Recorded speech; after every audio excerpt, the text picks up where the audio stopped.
പഹൽഗാമിൽ ആക്രമണം നടത്തിയ ഭീകരർ നുഴഞ്ഞുകയറിയത് 1.5 വർഷം മുൻപെന്ന് വിവരം. സാംബ കത്വ മേഖല വഴിയാണ് ഭീകരർ ഇന്ത്യയിലെത്തിയതെന്നാണ് സൂചന. പാക് ഭീകരർ അലിഭായ്, ഹാഷിം മൂസ എന്നിവരെ ദൃക്സാക്ഷികൾ തിരിച്ചറിഞ്ഞു. അതിർത്തി കടന്ന BSF ജവാനെ വിട്ടുനൽകാതെ പാകിസ്ഥാൻ അതിർത്തിയിൽ വീണ്ടും പാക് പ്രകോപനമുണ്ടായ വിവരങ്ങളുമായി രാജേഷ് ശ്രീനിവാസൻ ചേരുന്നുണ്ട്. രാജേഷ്, വാർത്തയുടെ ഏറ്റവും പുതിയ വിവരങ്ങൾ എങ്ങനെയാണ്? അതിനായി ഇന്ത്യൻ ഞെട്ടിച്ച പഹൽഗാം ഭീകരാക്രമണത്തിന്റെ കൂടുതൽ വിവരങ്ങളാണ് ഇപ്പോൾ സുരക്ഷാ സേന പുറത്തുവിട്ടിട്ടുള്ളത്. ഇതിൽ 2 പേരെ ഇപ്പോൾ പാക് സ്വദേശികളായ അല്ലെങ്കിൽ പാക് പൗരന്മാരായ 2 പേരെ ഇപ്പോൾ ദൃക്സാക്ഷികൾ തിരിച്ചറിഞ്ഞിട്ടുണ്ട് എന്നൊരു വാർത്ത കൂടി നിലവിൽ ഇപ്പോൾ പുറത്തു വരുന്നു. പാക് സ്വദേശികളായാൽ പാക് ഭീകരരായിട്ടുള്ള അലിഭായ്, ആഷിം മൂസ എന്നിവരെയാണ് ഇപ്പോൾ ഈ ദൃക്സാക്ഷികൾ അല്ലെങ്കിൽ ഈ ആക്രമണത്തിൽ നിന്ന് രക്ഷപ്പെട്ട ദൃക്സാക്ഷികൾ തിരിച്ചറിഞ്ഞിട്ടുള്ളത്. അതുപോലെ തന്നെ ഈ ഭീകരർ ഈ 1.5 വർഷം മുമ്പാണ് സാംബാത്ത് കത്വ മേഖല വഴി ഈ നുഴഞ്ഞു കയറി എന്നൊരു വാർത്ത കൂടി അല്ലെങ്കിൽ ആ വിവരം കൂടി ഇപ്പോൾ NIAക്ക് ലഭിച്ചിട്ടുണ്ട്. എന്തായാലും ഈ ആക്രമണവുമായി ബന്ധപ്പെട്ട് കൂടുതൽ അന്വേഷണം നടത്താൻ തന്നെയാണ് NIAയുടെ തീരുമാനം. അതിന്റെ ഭാഗമായി കാശ്മീരിലെ പ്രാദേശിക ജനങ്ങളിൽ നിന്നും ഈ ഭീകരർക്ക് ഏതെല്ലാം രീതിയിലുള്ള പിന്തുണ ലഭിച്ചോ തുടങ്ങിയ കാര്യങ്ങളെല്ലാം NIA അന്വേഷിച്ചു വരികയാണ്. ഇന്നലെ ഇതുപോലെ ഈ ദൃശ്യങ്ങൾ പകർത്തിയ അല്ലെങ്കിൽ ലോകം കണ്ട ഈ ദൃശ്യങ്ങൾ, ഈ ആക്രമണത്തിന്റെ ദൃശ്യങ്ങൾ പകർത്തിയ ആ വ്യക്തിയെ കൊണ്ടുവന്ന ഒരു ഡമ്മി പോലെ അല്ലെങ്കിൽ ഈ ഭീകരാക്രമണം പുനരാവിഷ്കരിക്കുന്ന ഒരു സാഹചര്യം ഉണ്ടായിരുന്നു.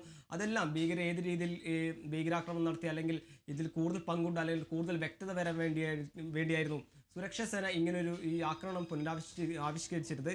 എന്തായാലും ഈ വനമേഖലയിൽ തന്നെ ഈ ആക്രമണം നടത്തിയ ഭീകരർ ഈ വനമേഖലയിൽ തന്നെ ഉണ്ടെന്ന കാര്യമാണ് ഇപ്പോൾ സുരക്ഷാ സേനയും വ്യക്തമാക്കുന്നത്. അതിന് ഭാഗമായി ഡ്രോണും ഹെലികോപ്റ്റർ അടക്കമുള്ള സാങ്കേതികവിദ്യയും ഉപയോഗിച്ച് ഇപ്പോൾ ഭീകരർക്കായുള്ള അന്വേഷണം അല്ലെങ്കിൽ പരിശോധന ഊർജിതമാക്കിയിരിക്കുകയാണ് സുരക്ഷാ സേന. ഇതിൽ പ്രധാനമായും അഫ്ഗാനിസ്ഥാൻ അതിർത്തിയിലുള്ള പഷ്തൂൺ മേഖല അല്ലെ പഷ്തൂൺ ഭാഷ സംസാരിക്കുന്ന ആളുകൾ ഈ ഭീകരർക്കിടയിൽ ഉണ്ടെന്നൊരു വാർത്ത കൂടി നിലവിൽ ഇപ്പോൾ NIA അന്വേഷിച്ചു വരികയാണ്. അതുപോലെ തന്നെ ഈ ഭീകര 2 പേർ പാക് ഭീകരായ 2 പേരെ ഇപ്പോൾ ഈ ദൃക്സാക്ഷികൾ തിരിച്ചറിഞ്ഞിട്ടുണ്ട്.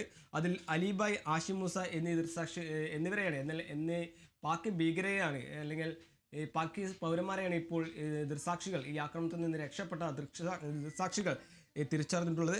അതുപോലെ തന്നെ അതിർത്തി 1.5 വർഷം മുമ്പാണ് ഇതുപോലെ ഭീകരർ അതിർത്തി കടന്ന് ഇന്ത്യയിൽ എത്തിയത് എന്നുകൂടി ഇപ്പോൾ വിവരം ലഭിക്കുന്നു. അതേസമയം തന്നെ ജമ്മു കാശ്മീരിലെ പലയിടങ്ങളിൽ നടന്ന ഭീകരാക്രമണത്തിൽ ഈ ഭീകരർക്ക് ഒരു പങ്കുണ്ടെന്ന കാര്യം കൂടി ഇപ്പോൾ സുരക്ഷാ സേന വ്യക്തമാക്കുകയാണ്. എന്തായാലും വീണ്ടും ഒരു 5-ാം ദിവസം വീണ്ടും ഒരു പാക് പ്രകോപനം ഇന്ത്യക്ക് നേരെ ഉണ്ടായി എന്നൊരു വാർത്ത കൂടി നിലവിൽ ഇപ്പോൾ ഈ മണിക്കൂറിൽ റിപ്പോർട്ട് ചെയ്യുന്നു. ഇത് പ്രധാനമായും ബരാമുള്ള, കുപ്വാര, അക്നൂർ തുടങ്ങിയ മേഖലയിലാണ് ഇപ്പോൾ ഇന്ത്യൻ സൈന്യത്തിന് നേരെ ഒരു വെടിവെപ്പ് ഉണ്ടായത്. ഇതിൽ ശക്തമായി തന്നെ തിരിച്ചടിച്ചു എന്നൊരു ഇന്ത്യ അറിയിച്ചിട്ടുണ്ട്. എന്തായാലും ഭീകരാക്രമണത്തിന്റെ കൂടുതൽ വിവരങ്ങളാണ് ഈ മണിക്കൂറിൽ പുറത്തു വരുന്നത്. ഇതിൽ പാക് സ്വദേശികളായ അല്ലെങ്കിൽ പാക് ഭീകരരായ 2 പേരെ ഇപ്പോൾ ഈ ആക്രമണത്തിൽ നിന്ന് രക്ഷപ്പെട്ട ദൃക്സാക്ഷികൾ വ്യക്തമാക്കുന്നു. അല്ലെങ്കിൽ പാക് സ്വദേശികൾ 2 പേരെയാണ് ഇപ്പോൾ തിരിച്ചറിഞ്ഞിട്ടുള്ളത്.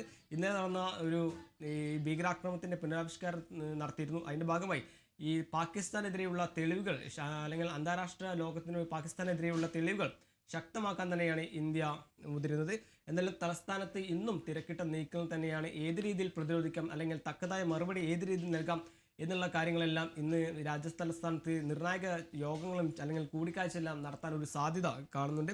എന്തായാലും ഈ പ്രാദേശിക ജനങ്ങൾക്കിടയിൽ അല്ലെങ്കിൽ പ്രാദേശിക മേഖലയിൽ നിന്നും ഈ ഭീകരർക്ക് ഏതെല്ലാം രീതിയിൽ പിന്തുണ ലഭിച്ചു എന്നുള്ള കാര്യങ്ങളെല്ലാം NIA അന്വേഷിച്ചു വരികയാണ്. ഇതിൽ 14 പേരെയാണ് ഇപ്പോൾ കാശ്മീരിലെ വിവിധ ഇടങ്ങളിൽ നിന്നും ഇപ്പോൾ സുരക്ഷാ സേന കസ്റ്റഡിയിലെടുത്തിട്ടുള്ളത്. വിശദമായ പരിശോധനയ്ക്ക് ശേഷമായിരിക്കും ഇനിയുള്ള കൂടുതൽ കാര്യങ്ങൾ പുറത്തു വരിക. എന്തായാലും ഈ ഭീകരാക്രമണവുമായി ബന്ധപ്പെട്ട് കൂടുതൽ വിവരങ്ങൾ തന്നെയാണ് അല്ലെങ്കിൽ പാകിസ്ഥാനെതിരെയുള്ള വലിയ രീതിയിലുള്ള തെളിവുകൾ ശേഖരിക്കാൻ തന്നെയാണ് ഇന്ത്യ ഒരുങ്ങുന്നത്.